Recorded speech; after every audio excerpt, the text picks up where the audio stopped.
Sourdough bread. It's the only positive thing I've kept from lockdowns during COVID. But do you remember back then when everybody started baking bread and then the fad just went away as fast as it began? Well, I haven't stopped and I keep baking sourdough pretty much once a week because I've been perfecting a foolproof and streamlined recipe for 4 years now, and I'm gonna share it with you now. Making bread can be very intimidating, and yet we're talking about 3 simple ingredients: flour, water, and salt. And you don't even need any special equipment, except we're gonna make our lives easier with a Dutch oven, and I'll explain why in a bit. There are 6 steps involved in making sourdough bread: feeding the starter, mixing the dough, fermenting at room temp with some stretching and folding, shaping, slow fermenting in the fridge, and finally baking the damn thing. And although you won't need any sophisticated technique, you do need to have some time ahead of you because we're gonna start in the morning and bake the next morning. Don't panic because 99% of this time we will spend doing literally nothing. So it's 8 AM right now and I'll begin by feeding my starter. I didn't include it in the list of ingredients because sourdough is nothing more than a mix of flour and water, which has started to ferment on its own because of the yeast and bacteria in the flour and in the air. And if you don't know how to make one from scratch yet, I'm gonna make a video about that very soon and put up the link right here. So I'll take a nice forkful of my mature sourdough, about 15 to 20 grams, and add 50 grams of water at room temperature and 50 grams of flour. I'm used to doing 50% wheat flour, white or whole grain doesn't really matter, and half whole rye flour because rye brings aromatic complexity and great fermenting power. And I'll mix it all together. If you don't know what a sourdough starter is, well, think of it like a pet in the form of flour and water, which you also have to feed every day or so it doesn't die. But the major difference with your cat is that if you get tired of feeding it, you can just put it in the fridge to put it to sleep for a while. I'll just put a lid loosely on top and wait for it to rise. Depending on room and water temp, it will take around 3 to 5 hours, but for me today it took around 4 hours and 30 minutes for my starter to reach its peak. Half an hour before using it, I'll mix the dough with flour, water, and salt. And the type of flour we're going to use is pretty important. What we need is flour that's able to make bread, meaning it contains enough gluten to make our loaf rise and holds its shape. This is going to include mainly wheat flour, spelt flour, which is very close to wheat, and rye.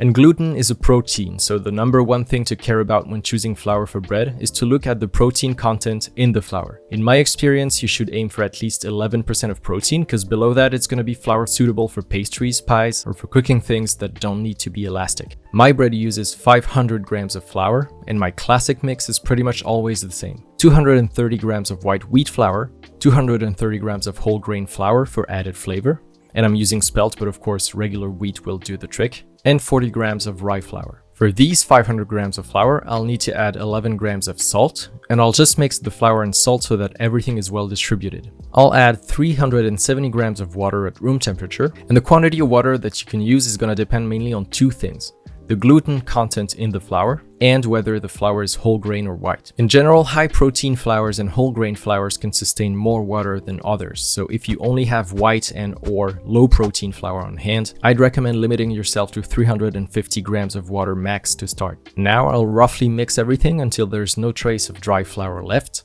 And I'm doing this with a wooden spoon because I hate getting my hands full of sticky dough that takes ages to clean. But if you like to get your hands dirty, well, who am I to stop you? In any case, at this stage we're not trying to knead or shape anything at all, we just want the flour to be completely hydrated, after which we're gonna let it rest with the lid on for about 15 to 30 minutes. You can't see it, but in fact the bread dough is gonna knead itself for the next few minutes of rest until the starter is mixed in, thanks to a phenomenon called autolyse. Just after mixing the dough, if I pull on it, it's very weak and tears immediately. But after resting, the gluten has started to weave its network because of the water that acts as a mediator and the enzymes present in the dough. And those break the gluten into smaller links, hence the term autolyse from the Greek for self-destruction, and enzymes force gluten links to combine by making longer and more resistant chains. And as predicted, 20 minutes later, although I haven't touched anything, the dough is already much more elastic and cohesive when I pull on it. My starter is at its peak, so I'm gonna take 100 grams of it and thoroughly mix it into the rest of the dough until everything is homogeneous. As soon as the starter has been added, fermentation begins. And under normal conditions, meaning outside of a heat wave or a winter with no heating inside,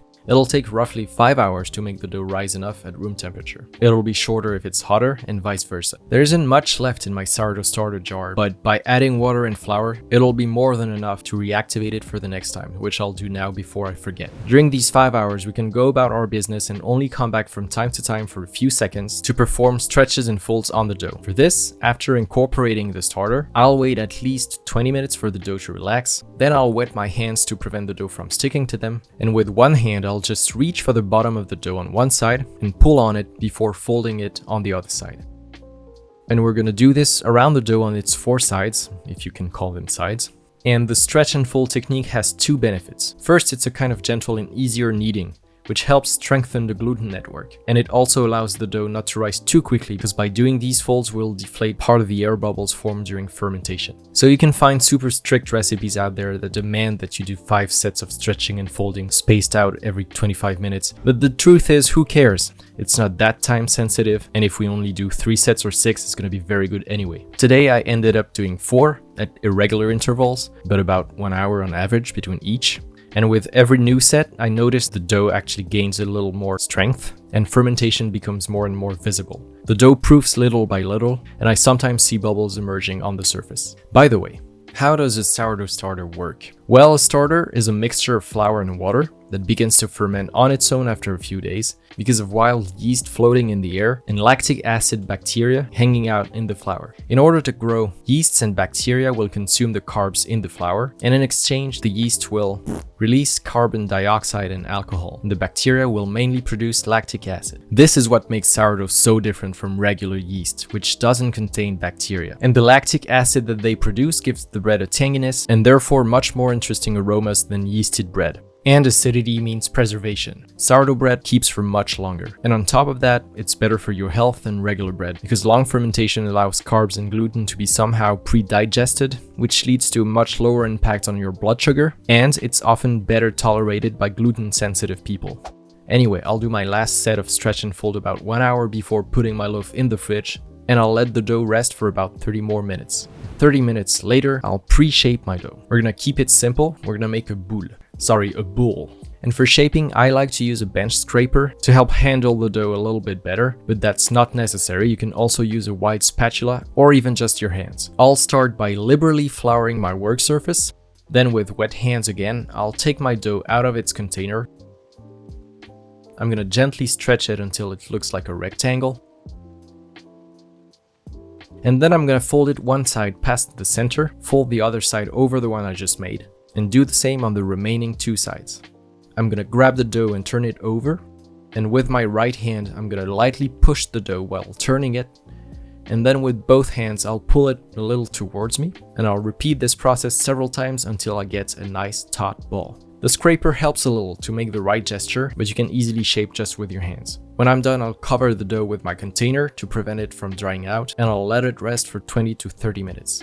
Once rest time is over, I'll grab a banneton, because that's what bakers use, but you can perfectly use a regular salad bowl with a cloth that covers the bottom, and I'll dust it with rice flour. Rice flour is very convenient because it doesn't have any gluten, so it's not gonna try to merge with the rest of the dough. We have to flour the banneton precisely so that the dough doesn't stick when we want to transfer it at the bake stage. You can totally use regular wheat flour, but I'd recommend using twice as much as me with rice, so it doesn't completely get absorbed and perform its non-stick duty. I'm gonna repeat the shaping exactly the same way as the first time, starting by dusting the top of the dough, and it's useful to shape twice to give the dough a little more strength and make sure it holds up well.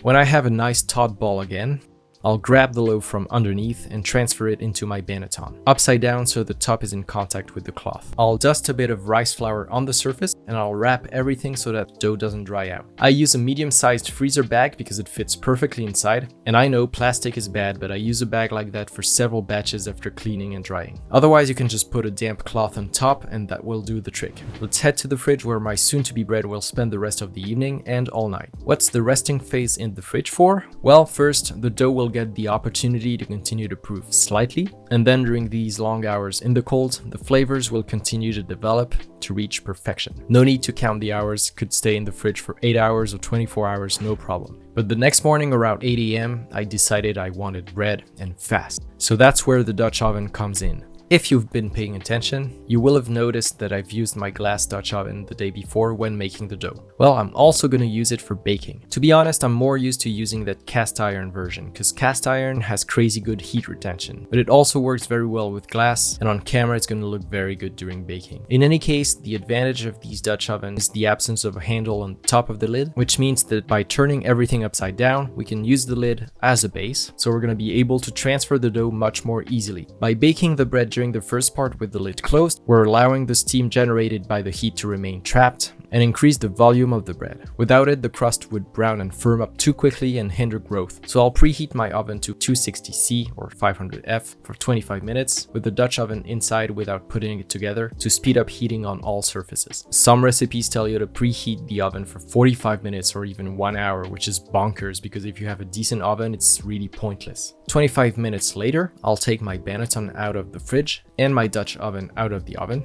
I'll carefully transfer the loaf from the banneton so that the dough sits at the bottom of the lid. Then before we bake, it's important to score the surface of the dough, because as it increases in volume during baking, the loaf will inevitably tear in some places. If we don't decide ourselves where we want it to open, it's going to tear anywhere and grow chaotically. So I like to use another baking tool called a lame, which is basically a handle with a razor blade stuck inside. But honestly, you could actually just use a pair of scissors and snip the surface in a few spots, and it's gonna work just as well. It's just gonna look a little less polished. But I like pretty things, so I'm gonna swiftly score 5 parallel lines, turn about 30 or 40 degrees, and do the same thing to draw a beautiful diamond grid. To serve as a lid, I'll fit the main part of the Dutch oven on top, and I'll put it in the oven, lowering the temperature to 240C or 470F for 20 minutes with the lid on. And there we can see that as the bread is confined in this container, all the humidity inside allows it to rise as much as possible without browning. But 20 minutes later, it's time to remove the lid and allow it to get some color. So there's 30 minutes of baking left because I like my bread really brown and crispy. But if you like lighter colored bread, just take it out earlier whenever you like what you see. I like brown bread so much that in the last 15 minutes, I like to turn it over to finish cooking the bottom at 250C or 480F. But again, that's me, you do you. Now that baking is over, here's the most difficult step of the entire recipe. Refraining yourself from eating it for at least 1 hour until it cools down. Really, it is important. The bread is still baking inside and getting rid of its residual moisture, so if you cut into it too early, the bread will be a little sticky and rubbery, and that would be a shame. So I'll let it rest on a non-flat surface, like a gas stove grill for example, so that the bottom doesn't end up soft while cooking with steam. 1 hour later, I think we're good to go. The crust is very crispy, which is a good sign. The crumb is open but doesn't have giant holes, which would be evidence of underproofing. Makes me hungry just looking at it. And it looks like I'm not the only one to think so, because this greedy goose just casually paid me a visit. Ouais, tu m'étonnes, c'est bon. T'es privé de dessert. Ah oui. Bread's best friend is butter, because butter is fat. And fat concentrates the flavors of anything you eat with it. And the two are even better together when you've made both of them yourself, because they taste like a job well done.